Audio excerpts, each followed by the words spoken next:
Nuevamente, muy buenas noches a todas y a todos. Les doy la bienvenida al segundo ciclo del Club de Lectura Un Mundo Feliz para este año 2025.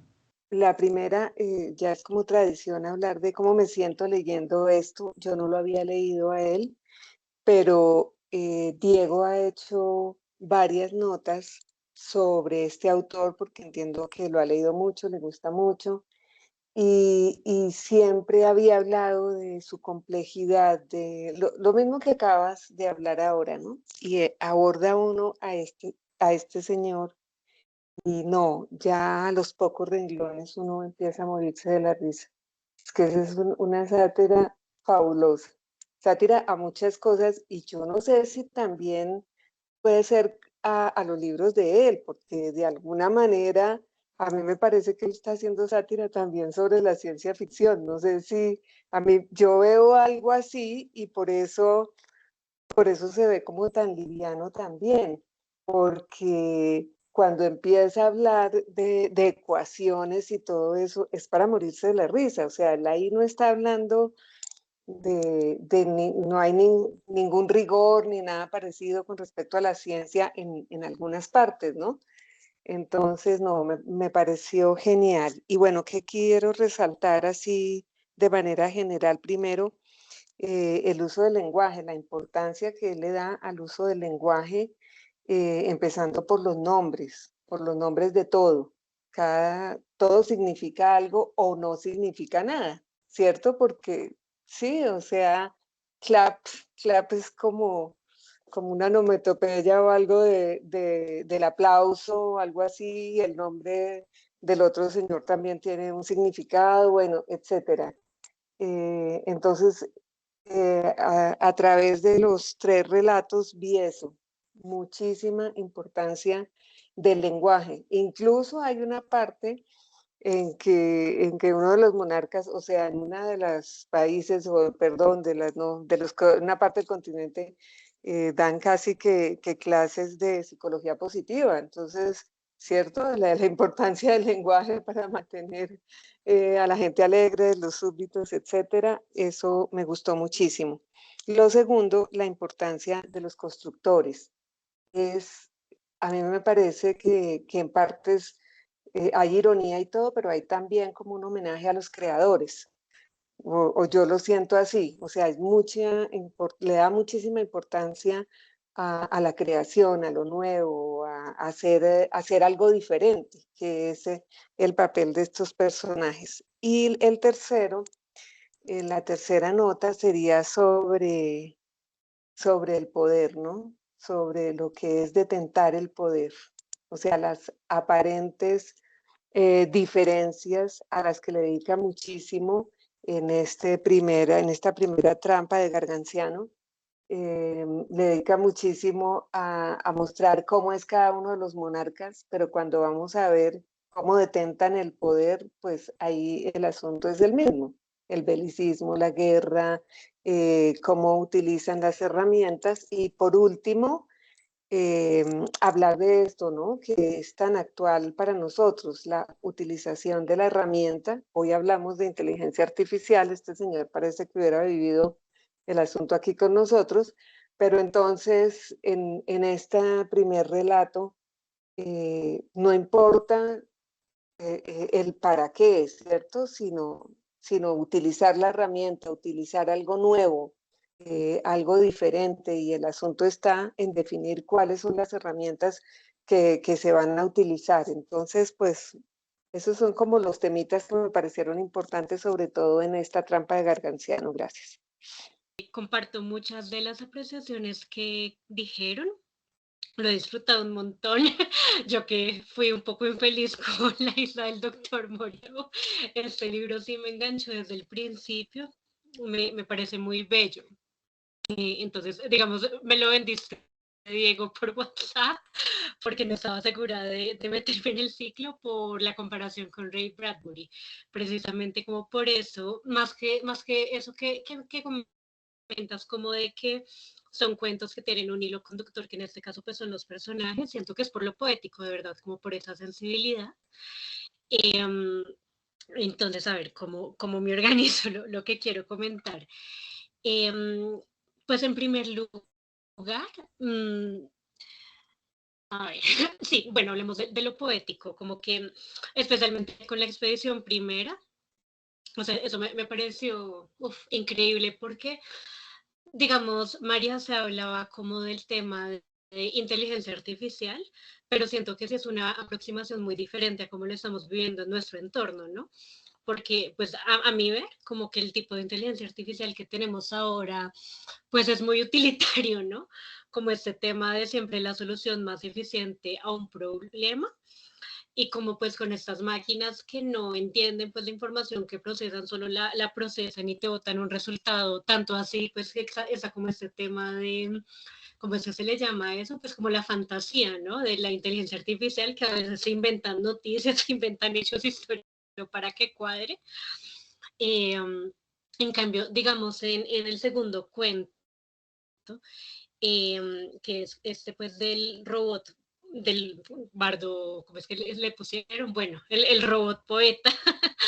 Es muy lindo y yo me quedé mucho como en esa parte donde es como a cada civilización la precede una civilización y a las civilizaciones las precede la evolución y las precede el Big Bang y cómo meter unos algoritmos que contengan toda la historia de la humanidad para efectivamente generar una sensibilidad.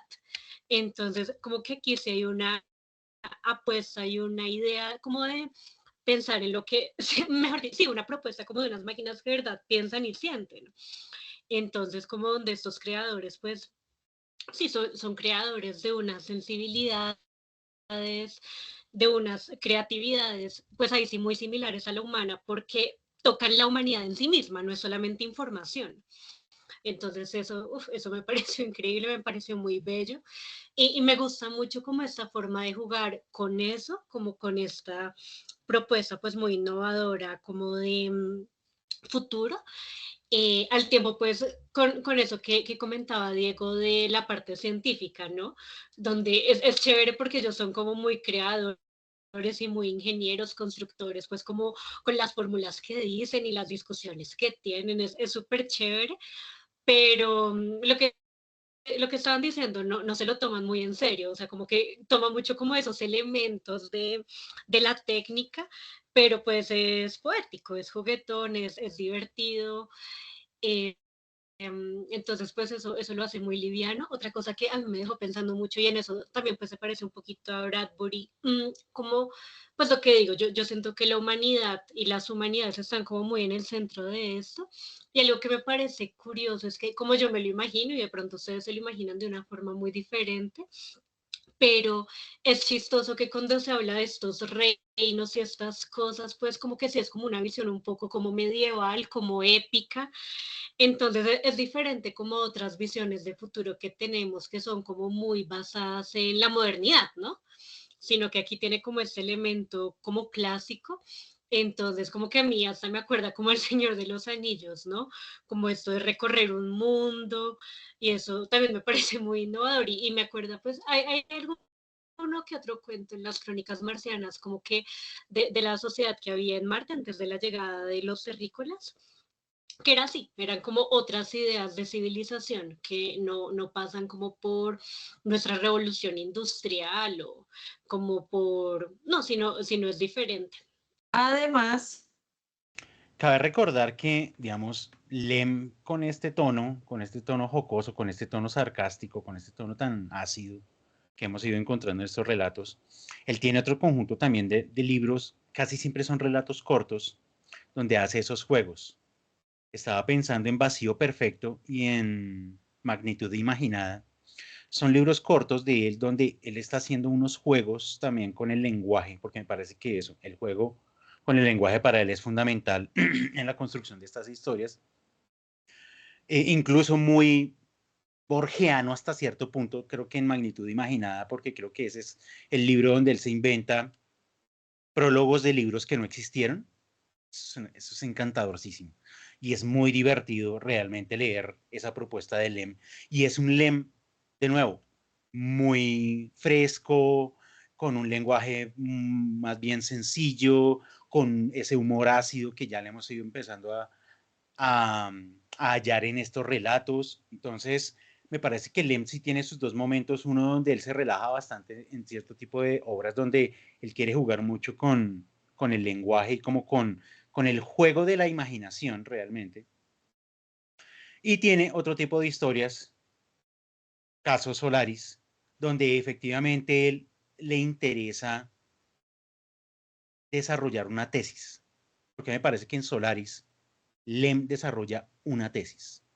Llegaría a decir, ¿y qué pasaría si en algún lugar del universo existe un planeta donde el planeta entero es una conciencia?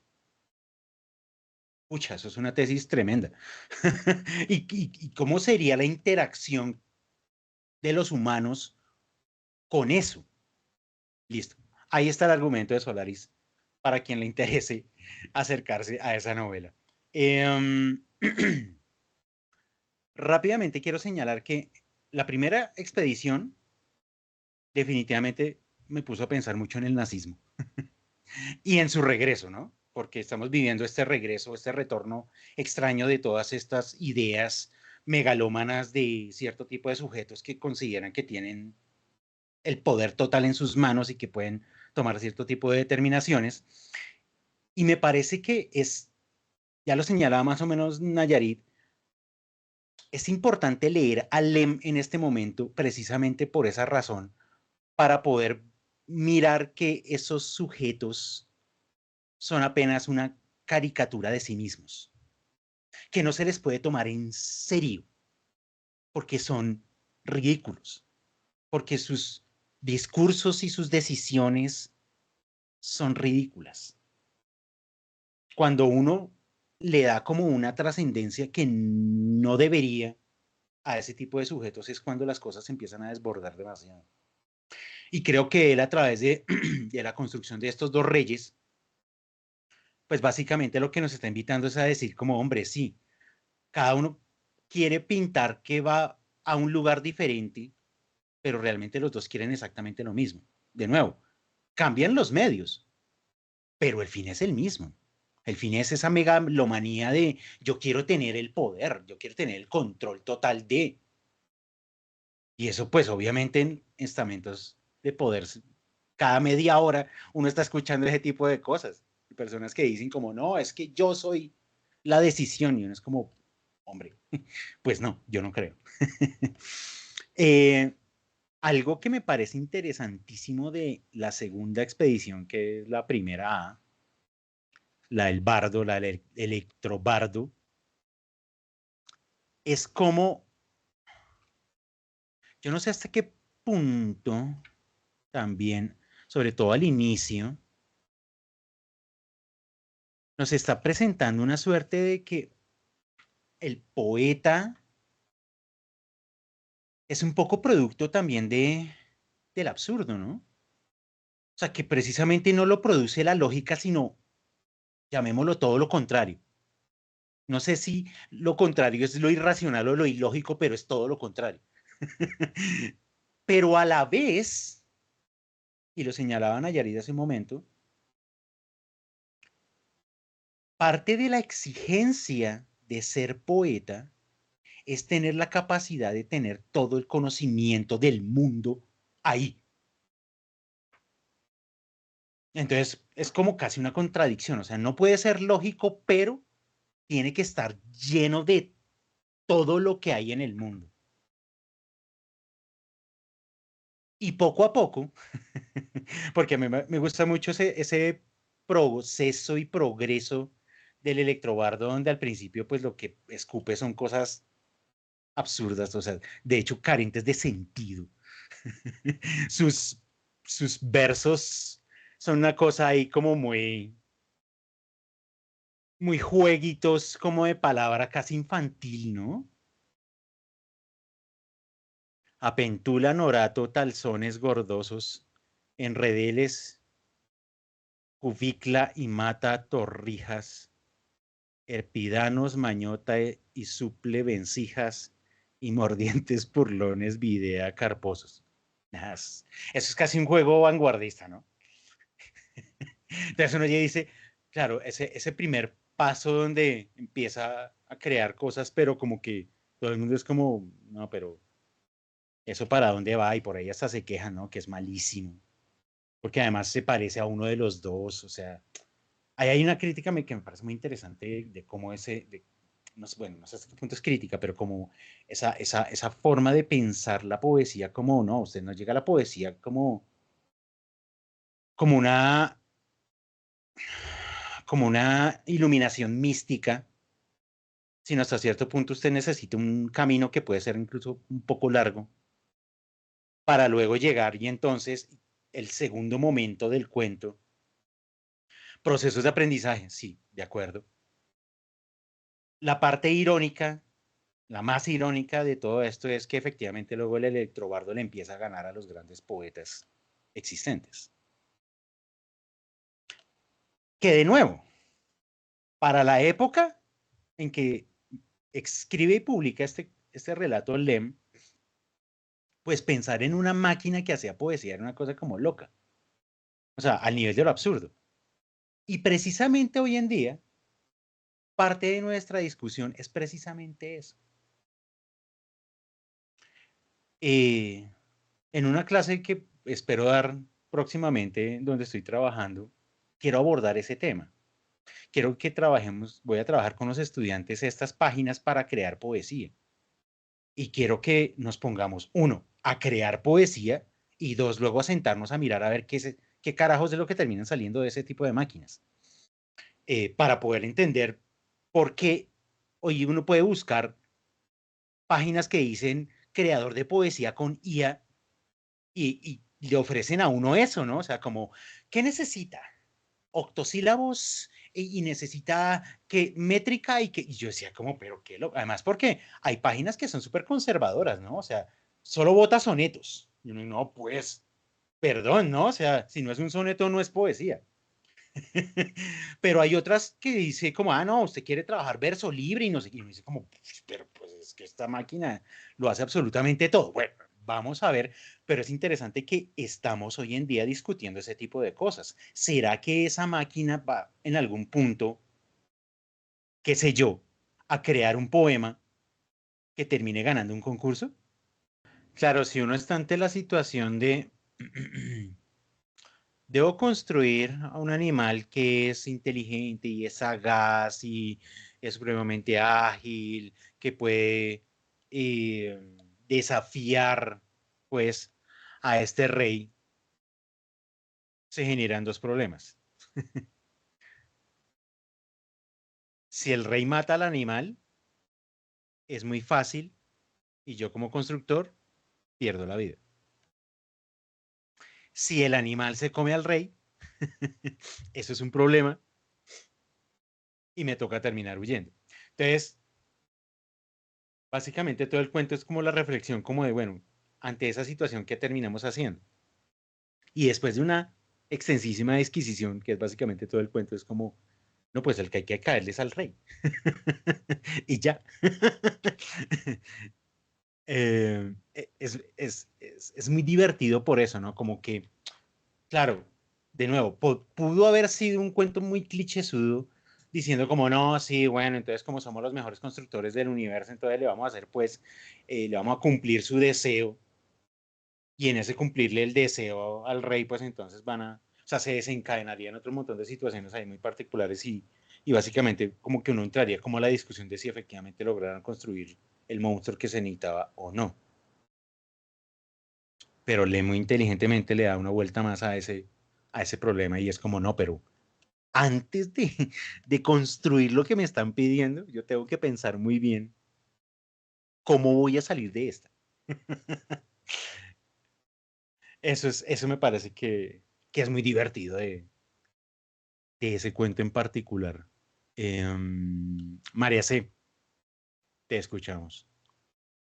Gracias. Es una última cosita muy corta y es que en la primera y en la tercera expedición hay un elemento interesante, y es que como son monarquías, el creador o los creadores dependen totalmente del monarca. No hay ninguna independencia. Entonces, era un Bach o un Mozart, dependían totalmente del monarca. Entonces ahí el asunto es complejo porque siempre hay que pensar en el para qué, ¿no?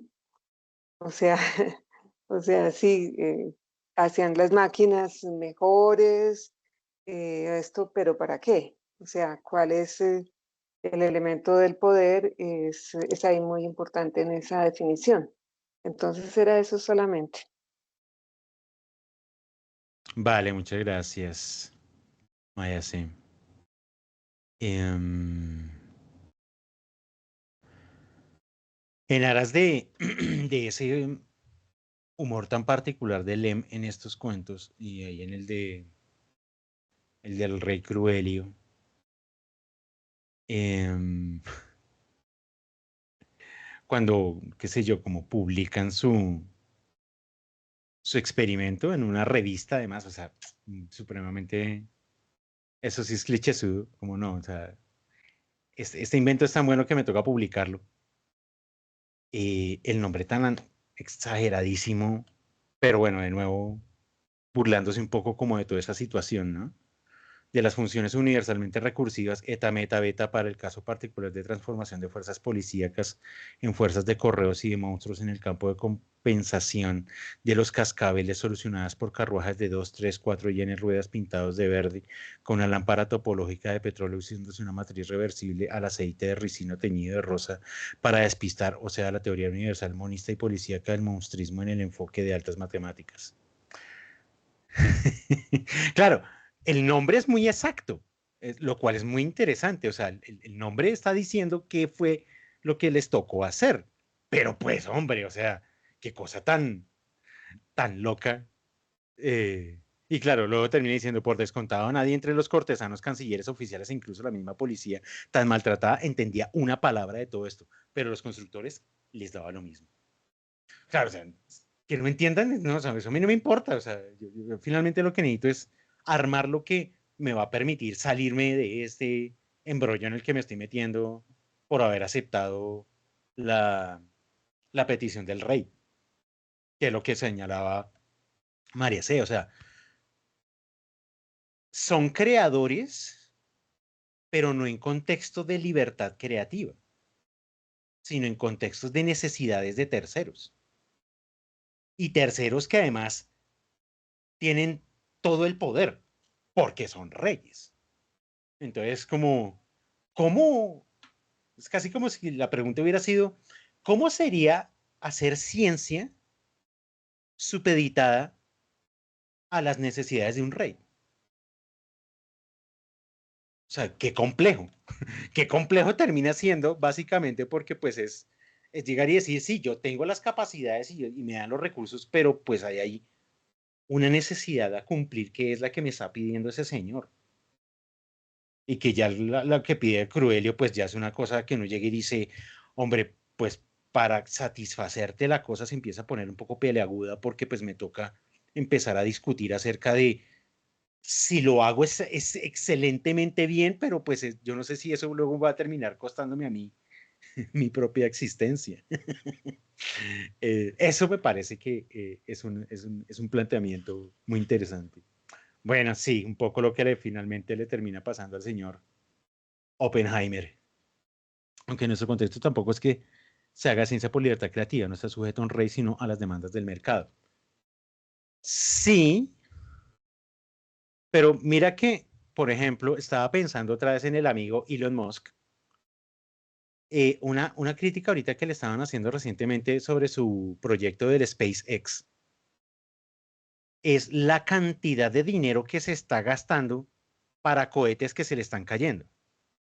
Entonces alguien llegó y dijo, venga, resulta que al tipo le terminaron soltando el presupuesto de lo que era antes la NASA a él como si él fuera a reemplazar, digamos, los proyectos de, bueno, estos locos proyectos de irse a Marte y todas estas vueltas, pero el tipo se la pasa haciendo un montón de experimentos donde la mayoría de sus cohetes se terminan explotando y se terminan cayendo y empiezan a caer pedazos eh, en, en el mar Caribe y bueno, ese tipo de cosas que terminan sucediendo. Entonces uno llega y dice, sí, claro, es libre pero más libre soy si mi recurso, pues, por así decirlo, no tiene un tope, ¿no? Que es básicamente lo que el tipo está haciendo. Ahora, para lavarse la cara, ¿qué logró? Había una misión en la Estación Espacial Internacional desde hace como yo no sé cuántos meses, los pobres astronautas llevaban allá un montón de tiempo, que dijeron, no, ustedes están una semana y terminaron como 6 meses metidos allá. Y claro, en uno de esos viajes, pues entonces ya, obviamente, del señor Elon Musk, lograron entonces sacarlos de la Estación Espacial Internacional para traerlos otra vez a la Tierra. Entonces, de nuevo, uno, lavada de cara. Dos, entonces, no, pero vea que entonces esa libertad de posibilidad de desarrollar mi tecnología, entonces acaba de generar un beneficio. Entonces, sí, no sé, claro, ahí hay un elemento de mercado en la ciencia, la ciencia, esa ciencia, ¿no? Pero el tipo está demostrando que mientras que no haya un tope, el tipo de verdad debe estar convencidísimo de que el siguiente viaje llega a Marte. Así, Pero como, discúlpame, Diego, se habla señor. de dinero, pero no de los recursos ambientales. Claro, porque, digamos, el discurso que está intentando sostener este señor es que todo es plata. O sea, que mi problema es dinero. O sea, a mí me sueltan el dinero y yo mando gente a Marte. Y uno dice, no, no, las cosas no funcionan así como tan sencillo como lo quieren pintar ellos, como decir, a mí póngame 20.000 millones de dólares que entonces yo ya le monto un paseo a Marte. Y no, y de hecho, ya estaban hablando como de no, que ciertas celebridades iban a empezar a pasar. No, y uno llega y dice, calma, calma, por Dios. O sea, ya es eso, lo de la vanidad individual. Llegar al punto de llegar y decir como no, pues entonces como esto ya prácticamente es un hecho, donde el único costo de nuevo es económico, es monetario. No, ya estaban hablando de que los viajes y los paseos y que cuánto iba a costar una silla pues de aquí a, porque además no sé ni siquiera para dónde van. La Luna, Marte, Venus, yo no sé ni siquiera para dónde carajos van, pero ya están vendiendo sillas, como a, no sé, 25 millones de dólares, una cosa así. Yo decía, claro, la libertad de hoy en día efectivamente tiene esa diferencia, que es, si yo no tengo un límite presupuestal, me puedo volver loco y puedo hacer lo que se me antoje, sabiendo que lo que está gastando Elon Musk es presupuesto de un país. O sea, son impuestos de un país. Esa es la plata que él se está gastando. O sea, esa plata no es como que haya salido de sus empresas, no. El tipo se está gastando el presupuesto nacional en eso. Y hay un presidente que le dijo, sí, sí, sí, hágale. Es como, ¿en serio? ¿No hay alguien sensato en ese gobierno que les diga, venga, usted está botando plata literalmente y a nadie le importa? Y a la vez se habla de que es un país que está entrando en recesión, como si no estuviera conectada una cosa con la otra. Bueno, no sé, yo no sé. Hablar hoy en día de ciencia es una cosa complicada en esos términos. Como yo quiero, yo quiero hacer cosas, y bueno, tengo el dinero de un país, ¿le sirve? Sí, sí, sí, sí. Pero es claro que el tipo es un pésimo empresario, entonces, pero bueno, cierro, cierro mi paréntesis político. Bueno, damas y caballeros, como siempre, muchísimas gracias su asistencia y participación a este espacio. Ustedes saben que este espacio es de ustedes y para ustedes. Nos vemos dentro de 8 días para continuar con Siberiada y otros relatos de el amigo Stanislav Lem. Pásenla bueno, duerman, descansen, lean y nos vemos la próxima semana.